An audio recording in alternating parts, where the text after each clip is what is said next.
appropriately bring up the topic of depression or despair with someone who you are close to and are worried about. Now, I wonder about a question like this, Pete, because quite often what we want to do is we want to fix other people. And I know because I feel that impulse myself. And there's a bit of hubris in there, like if Danny Unknown is over there and I just want to fix something that I perceive to be wrong with him. So I may be assigning depression or despair to him, and he may be or may not be depressed. And so we have to be really careful here, because quite often what we're doing is we are simply judging, and judgment is just a mirror that reflects our own internal insecurities, right? And so by bringing up the despair or the depression in Danny or podcast Sean or Jordan here, what I might really be saying is I'm bringing up my own despair, my own depression, and I'm hurling it at them. Yes. Yeah, that can happen, absolutely. And we see in the other what we can't address in ourselves. Yes, and it's one of the reasons that so many people, when you see these sort of self-help gurus who go around fixing everyone, and then you learn about some tremendous scandal in their life, right? Mm-hmm. Because they were so busy fixing everyone else, because that was the easy way to not have to deal with their own internal work, depression, anxiety, stress, turmoil. Yeah, because actually the funny thing is, and I think people will resonate with this, is actually if you're in a good place yourself and you've done a lot of work and you're a calm presence for people and you're not always talking or whatever, and you're a calm presence, people will start talking about their issues, and you become a mirror of their own disavowed selves. So sometimes you don't need to point anything out to people. Mm-hmm. If you're a calm and grounded individual and you really listen, if someone's depressed, they'll start to share it, and all you have to be is a type of mirror for them. Now, the funny thing is, most depression starts not subjectively but objectively. People think, I talked to somebody recently about this, who said she wasn't depressed. I'm not depressed, and she listed all the reasons why she wasn't depressed.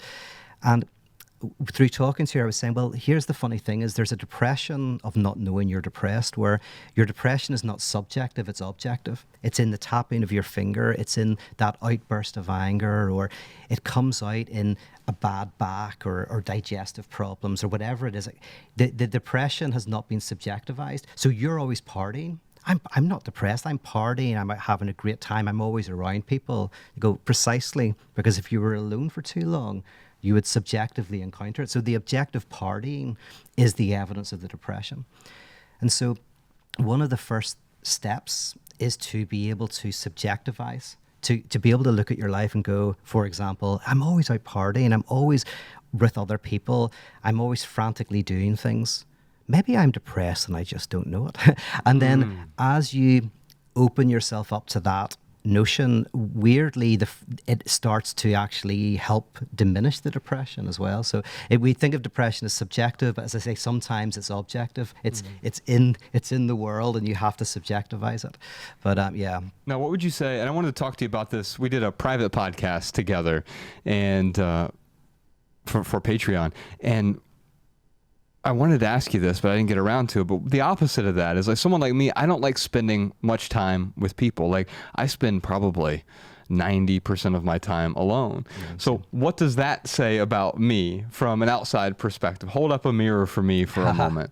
Okay. Well, so what do I think about you and your... What do we think about someone? We don't have to, it doesn't have to be me, but I'm happy to psychoanalyze, but no. Yeah, no, I'm all for it, the psychoanalyzing here. So tell me about me, someone who doesn't enjoy the partying. In fact, like, that seems like a particular kind of dread to me. Yes. Even going out to meals with there's like maybe 36 people in the world that I enjoy having a meal with. You're one of them, but like there are just a few people where I really cherish and value that time. But even those are in low doses. Yes. And there's something draining or even dreadful about spending too much time with people other than myself. Yeah. Although maybe there's some dread with spending time with myself as well. Yeah.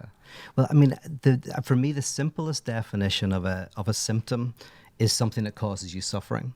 So if partying doesn't cause you suffering, or if being alone doesn't cause you suffering, if it helps you and it's enriching, then it's fine. So there's no objective there's no objective answer. Should I party more? Should I be more quiet? It's Right. almost like, is it something that's causing you suffering in work and love?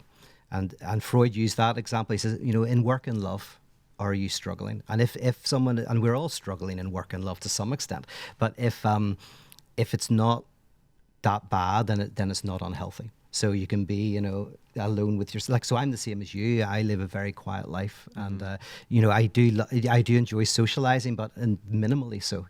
And so the other Once every minimalists- 5 years.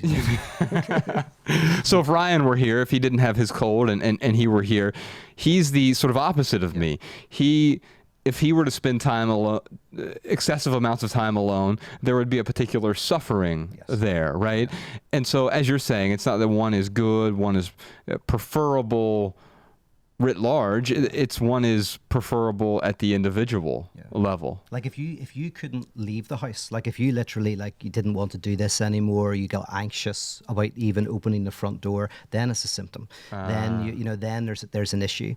But again, it's looking and going, are you afraid of open spaces? Are you afraid of people? Are you afraid of leaving the house? And that's different from really enjoying your space, right, and enjoying thinking, enjoying reflection. Those are two very different things. And I lack that desire to go out and spend a lot of time with people. I thought I had it at one point in time, because it was this sort of mimetic desire. I should want to party like everyone else. I should want to be extremely social. I should be in a job that requires me to spend 60 or 70 hours a week around tremendous amounts of people, right? It's not that those things are wrong. They were just inappropriate for me. Yeah. Well, this is part of the reason why I'm in LA. I mentioned the other reason earlier, but one of the reasons as well is I'm so introverted that if I lived somewhere quiet, I'd probably never leave the house again. So that same way. So it's great to have, I don't know if you're the same, but I've got a couple of friends who are really extrovert, and I love it because and I get angry at them sometimes, but they know that I'm not. So they draw me out of myself, and then I also grind them because, I'm boring enough that they, if they get too out of hand at a party, I can go, listen, man, you got to chill out, But also they're the ones who goes, Pete, you haven't gone out of the house for a month. You have to come for a party. And so maybe if you're a partier, you need to find those quiet friends like us. And if you're quiet like us, we need the odd extrovert. So you and Ryan is a good mix, probably. Yeah, for sure. Did you enjoy this video? If so, you can listen to full episodes of the Minimalists private podcast, available exclusively on Patreon. Visit patreon.com/theminimalists today. Your support keeps our podcast and YouTube channel 100% advertisement free.